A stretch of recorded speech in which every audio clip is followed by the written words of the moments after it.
World explosive operation Natalia का हम रुख करने जा रहे हैं। दारिया दुगिन की मौत की गुत्थी सुलझाने का किया गया है दावा। रूसी एजेंसी एफएसबी ने कहा है कि हत्या में पूरी तरह से यूक्रेन का हाथ है। यूक्रेनियन स्पेशल सर्विसेज ने इस हत्याकांड को दिया है अंजाम, यह औपचारिक तौर पर कहा गया है एफएसबी की तरफ से। यूक्रेनी महिला जासूस नतालिया वोल्फ ने दारिया की हत्या को अंजाम दिया है। इस अटैक को अंजाम दिया गया है। दारिया को मौत के घाट उतारकर एस्टोनिया भाग गई है नतालिया।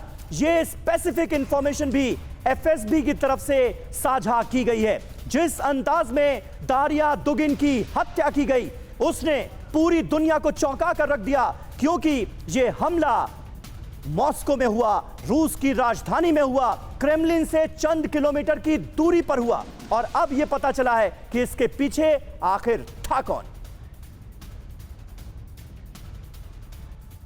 तो देखिए, इस बीच एक और नई जानकारी यह है कि रूसी एजेंसी एफएसबी ने जारी किया है नतालिया का आई कार्ड।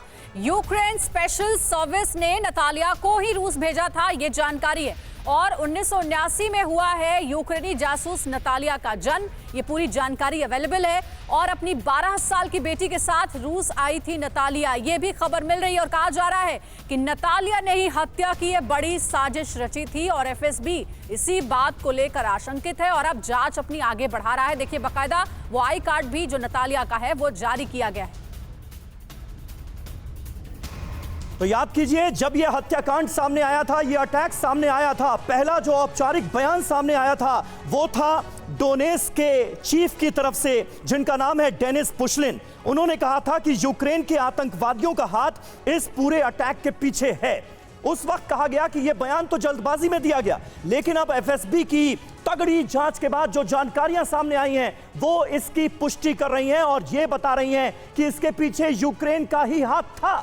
लेकिन वो शख्स कौन था जिसने टारगेट को मारने में अहम भूमिका निभाई, इस पूरे अटैक को प्लान किया?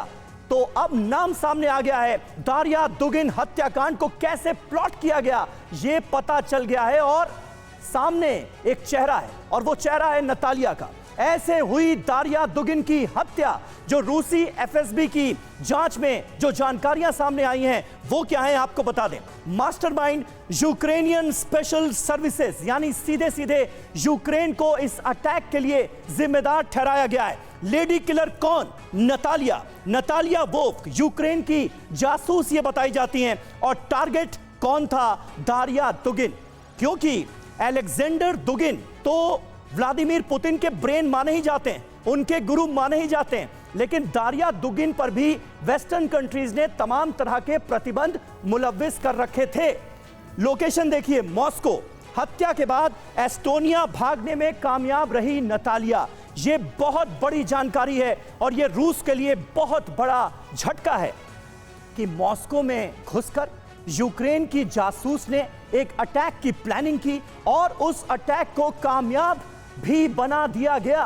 सक्षम हो गई वो इस अटैक को कामयाब करने में और दारिया दुगिन की मौत हुई इस पूरे अटैक में। अमिताभ जी, किस तरह से आप देखते हैं ये जो जानकारियां सामने आई हैं?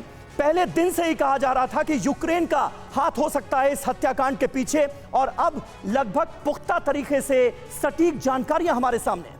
देखिए, इसमें कोई शक नहीं है कि दारिया दुगिना की हत्या सिर्फ यूक्रेनियन ऑपरेटिव्स ही कर सकते हैं। और ये बहुत डिस्टर्बिंग है क्योंकि 6 महीने बाद अब ये एक सेकेंड स्टेज ऑफ वॉर जा रहा है जो अर्बन टेररिज्म वॉरफेयर का स्वरूप ले रहा है। इसका डर हमेशा से था, जब से वॉर शुरू हुआ था, जब से प्रोलॉन्ग्ड हो रहा था, क्योंकि जो काउंटर ऑपरेशंस हो रहे हैं यूक्रेन की तरफ से वो कहीं मॉस्को को अफेक्ट नहीं कर रहे थे। जाहिर है उनका सिविलियन पॉपुलेशन ज़्यादातर अनअफेक्टेड था।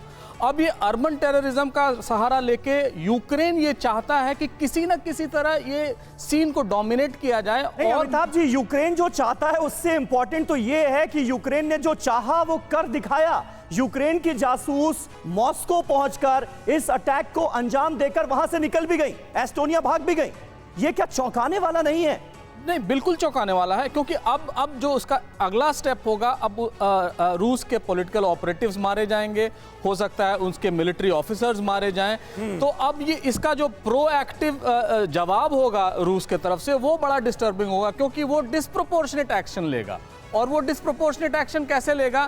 क्योंकि वो अब जैसे कल उनका इंडिपेंडेंस डे है, उसमें अवश्य अटैक करेगा। ये अवश्यंभावी है, कोई ये ना समझे कि वो अटैक नहीं करेगा। लेकिन ये भी तो संभव है अमिताभ जी कि ये सिर्फ पहला अटैक हो और सीरीज ऑफ अटैक्स की तैयारी हो, जिसका अंदाजा अभी रूस को नहीं हो कि पूरे देश में कहां कौन सा तरीका अख्तियार करेंगे ये लोग। लेकिन देखिए, रूस को इसका पूरा अंदाजा होगा, इसकी बैकग्राउंड रूस को बिल्कुल पता होगी।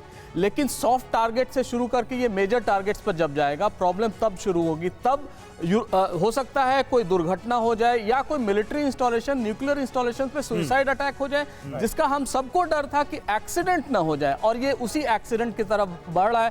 दारिया दुगीना की हत्या एक न्यूज तो है, मेजर न्यूज तो है, लेकिन इसका जो आगे अगला स्टेप होगा वो ज्यादा बिल्कुल, कम से कम ये यूक्रेन की तरफ से संदेश चला गया है कि मॉस्को उसकी पहुंच से बाहर नहीं है और वहां ऐसे ऑपरेशंस को वो अंजाम दे सकता है।